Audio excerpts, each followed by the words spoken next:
What's up, YouTube? Back at you with another video.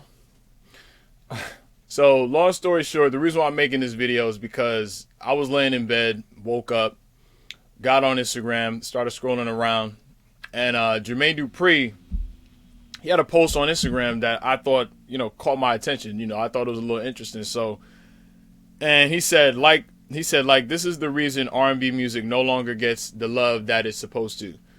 The Grammys don't televise the categories, and then one of our longest lasting music publications, RollingStone, prints some bullshit like this. Whoever wrote this needs to be thrown out the building like Eddie Murphy in Beverly Hills Cop.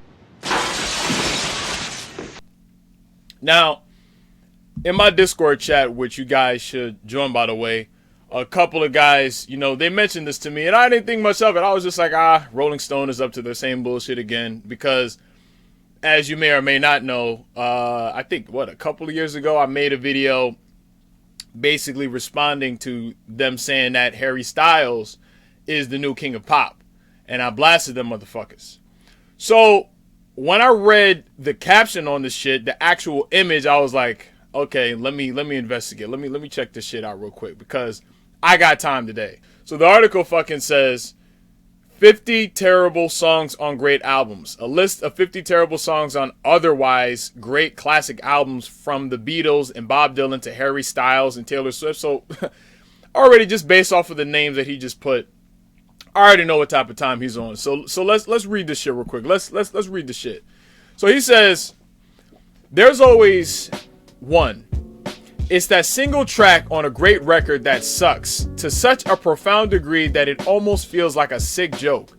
They exist for all sorts of reasons. Sometimes the lead singer felt obligated to give the drummer one song on side 2 to maintain group harmony. Other times they took ludicrous amounts of drugs, and the idea of having a dog howl for 134 seconds or banging a metal cross against guitar strings for a solid minute and a half felt like a grand plan. And other times they're just desperate for a hook and a wind-up, stealing one from a cornflake jingle and placing the shitty tune on the same Beatles album as A Day in the Life. We combed through music history and came up with 50 terrible songs that taint otherwise perfect records. It's likely that a great many of you will disagree with at least some of these picks. That may be because you've heard some of these records so many times that it's hard to imagine them in any other form. But does Goodbye Yellow Brick Road really benefit from Jamaica Jerk Off? Does Synchronicity truly need a song where Andy Summers rants like a lunatic about his overbearing mother? Did Phil Collins really need to deliver Illegal Alien with a heavy Spanish accent? It should be noted that these weren't always easy calls. The White Album posted particularly vexing questions due to polarizing tracks. Rocky Raccoon, blah, blah, blah. We didn't go with any of these songs. And we have little doubt many of you won't agree with the pick. Likewise, we just couldn't get with the conventional wisdom that, okay, he's just mentioning these random ass songs that nobody fucking knows. At least I don't know these fucking songs. We like both of these. We like both of those songs. The list is ranked from least worst to flat out worst. If you disagree with us there or on any of our other picks, take to social media and blast us to pieces. We can take it. So these bitch ass motherfuckers, like, they know that they're just trying to be controversial. You know what I'm saying? And then they already knew that by putting Michael Jackson on there that we were going to respond. And so it says, Michael Jackson, The Lady in My Life. If Michael Jackson had just capped off Thriller with track 8 instead of track 9, he would have created one of the most flawless works in music history. But for reasons that are hard to fathom, he tracked The Lady in My Life onto the end, and it wasn't an easy process. So what are you trying to say by Michael Jackson and Quincy Jones including The Lady in My Life on Thriller?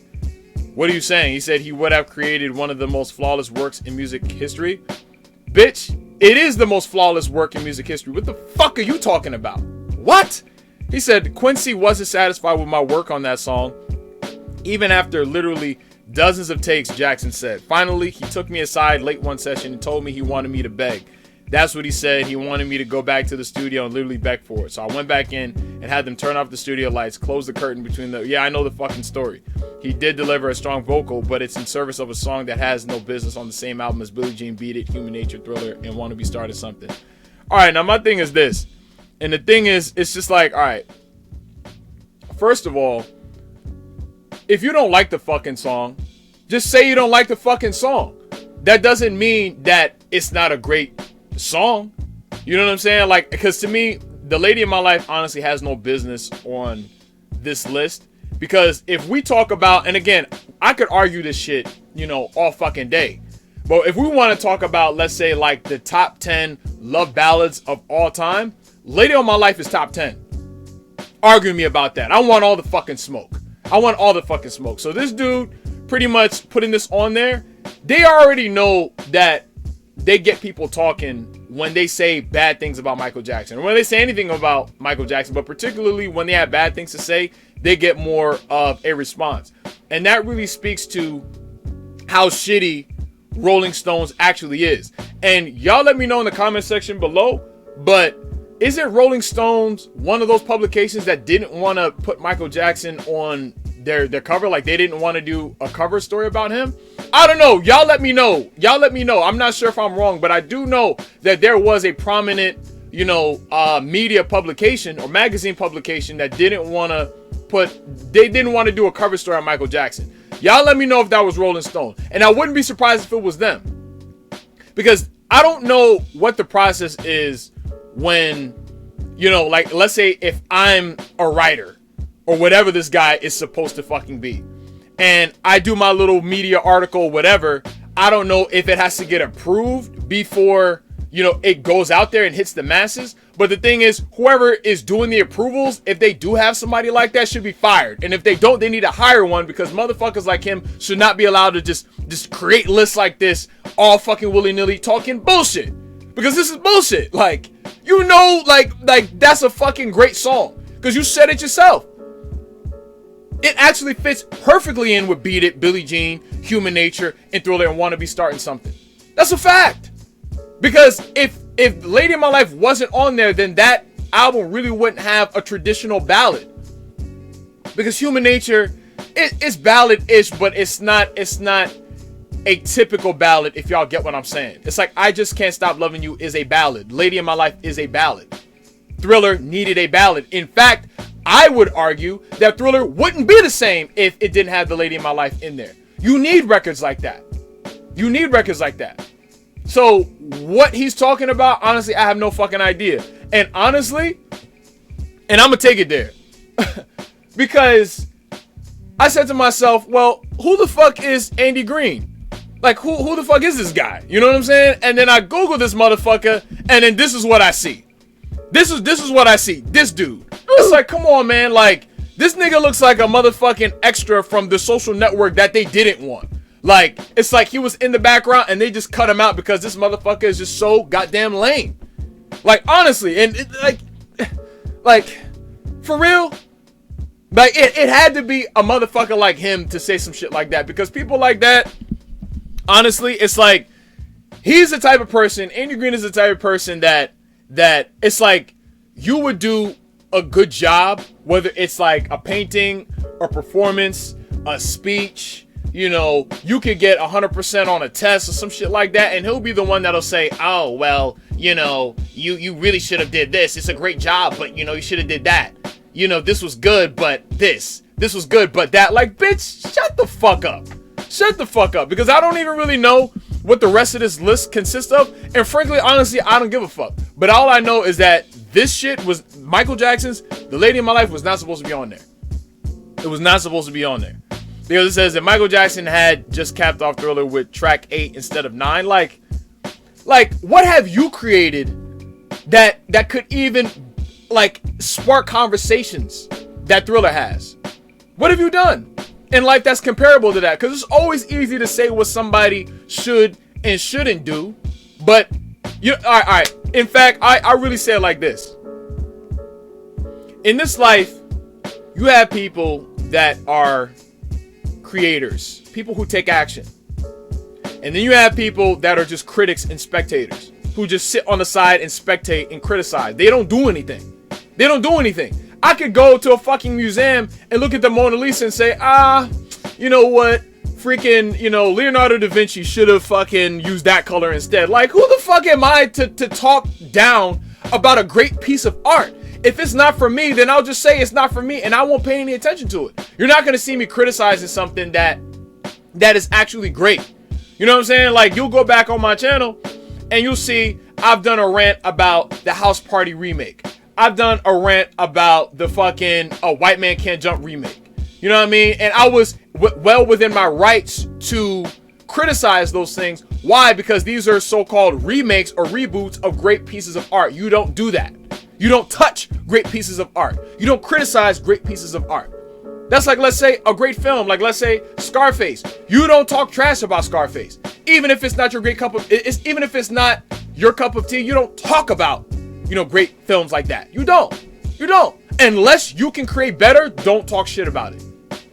If it's not for you, if you saw the shit or if you listened to the song, whatever, if it didn't speak to you, it didn't speak to you. But don't use your fucking platform to just sit there and then talk down and try to pick apart something that you couldn't even create in your wildest fucking dreams. You couldn't do it. You couldn't do it. It's always easy to say what somebody should and shouldn't do when you're doing nothing. You know what I mean? A great quote that I love is that, you know, the people that are usually talking down on you are usually sitting down or standing still. They're not doing nothing. They're not doing nothing. And I feel like I have to come out there and defend this shit because it's just like, it's not warranted. So just how he's sitting there talking trash about Lady in My Life and saying it's the worst, you know, one of the, basically it ruined a fucking great album, the greatest album of all time, arguably. I could sit there and talk trash about the fucking worst list of so-called worst songs ever on fucking great albums. You know what I mean? Andy Greene, you ain't shit. You know what I'm saying? You're fucking, probably all the articles that you've ever written ain't shit. You know what I'm saying? And I'm not even just saying that because I'm a Michael Jackson fan. Honestly, if this was anybody else, I'd probably say the same thing. But again, it's just so easy to talk shit about somebody when you're not doing anything. You know what I mean? It's like people talk shit about LeBron James. People talk shit about Michael Jordan. But can you do what they did? Can you accomplish half of what they accomplished? No, you can't. That's like, all right, like I even use me as an example. That's like people will try to say shit about me on YouTube, and those people are very few and far between, you know, granted, you know, luckily for me.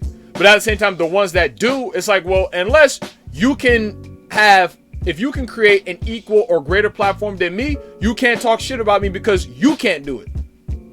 Don't talk about anything that I do if you can't do it. That's why you're talking shit, because you can't do it. You know what I mean? Because the thing is, people like Michael Jackson are going to be remembered for a plethora of things. Multiple fucking things. And all of those things, for the most part, like I said, are going to be positive.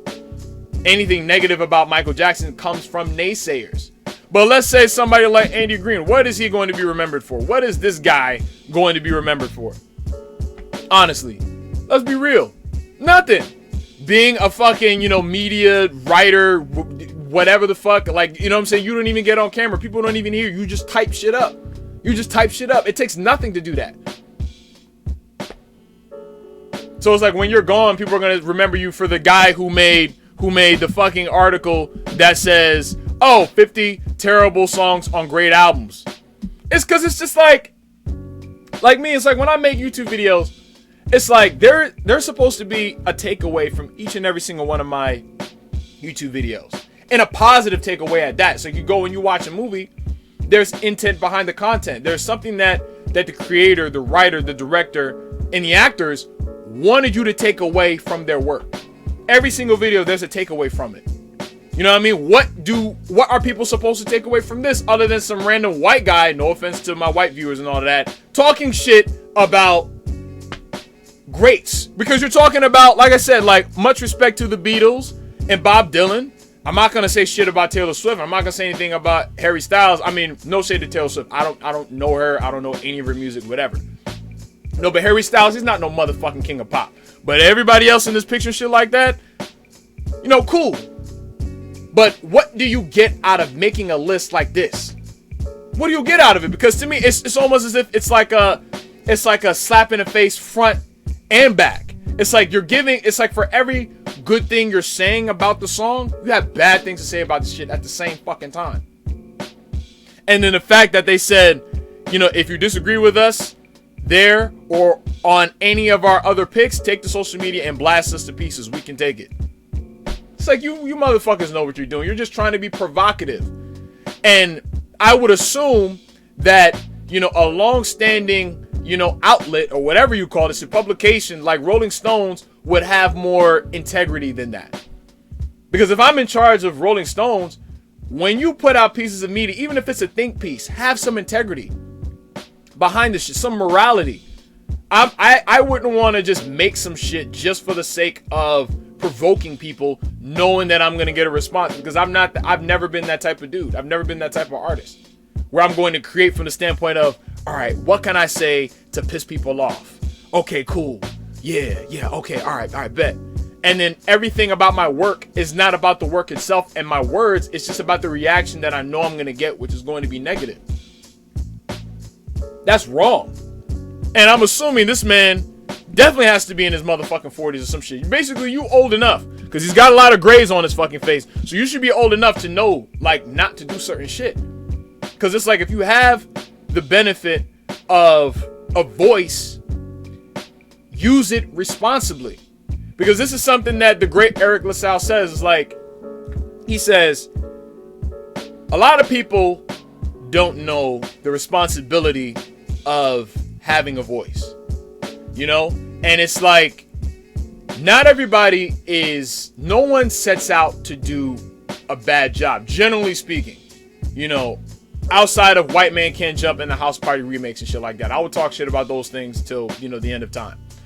But no one sets out to do a bad job. So when you sit there and criticize as if someone literally went out of their way to piss you off with their work, is bullshit. And he also said, and he ended that statement by saying that not everybody is ready for a microphone. Not everybody's ready for prime time. Certain people like Andy Greene, should not have that microphone. They should not have, you know, that platform to speak out and reach thousands, hundreds of thousands of people, if not millions of people. Because this is what they do with it. Like, this is what you do? Like me, I would rather make a list, like saying, like, the top 20 songs from albums that touched me. The greatest ballads that have affected me.